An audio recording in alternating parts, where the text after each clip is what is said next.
بسم اللہ الرحمن الرحیم۔ الہی ہمارے آقا و مولا محمد صلی اللہ علیہ وآلہ وسلم پر رحمت نازل فرما، جو صاحب اطاعت، معراج، براق والے جھنڈے والے ہیں، جن کے وسیلے سے بلا وبا کا مرض دور ہوتا ہے۔ آپ کا نام نامی لکھا دیا، بلند کیا دیا، بول فائز کیا دیا اور لوح و قلم میں خدا ہوا ہے۔ آپ پر دو عجم سردار ہیں۔ آپ کا جسم نہایت مقدس، خوشبودار، پاکیزہ اور خانہ کعبہ وہ حرم پاک میں منور ہے۔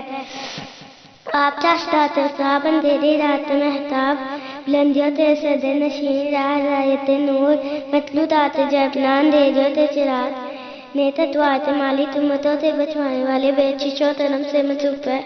اللہ آپ کا ندیربان، جبرائیل آپ کا خدمت گزار، براق کا آپ کی سواری، معراج آپ کا سفر، سدرۃ المنتہا آپ کا مقام اور قرب خدا بندی میں کعبہ حسین کے مرتبہ آپ کا مطلوب ہے، مطلوبی آپ کا مقصود ہے، مقصودی آپ کا حاصل ہے۔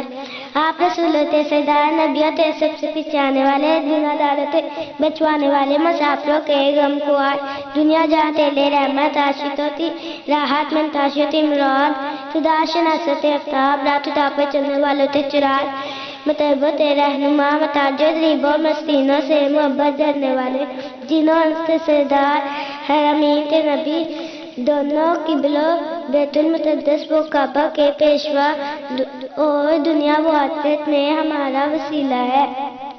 وہ جو مرتبہ کعبہ حسین کے پر فائز ہے، دو مشرقوں دو مغربوں تے رکھتے محبوب ہے۔ حضرت امام حسن اور حضرت امام حسین تے جد امجد اور ہمارے تمام جنوں سے آقا ہے، یعنی ابی قاسم محمد بن عبداللہ، جو اللہ کے نور میں سے ایک نور ہے۔ اے نور جمال محمدی کے مشتاقوں، آپ صلی اللہ علیہ وسلم اور آپ صلی اللہ علیہ وسلم تی آل اور آپ صلی اللہ علیہ وسلم کے صحابہ پر درود و سلام بھیجو جو بھیجنے کا حق ہے۔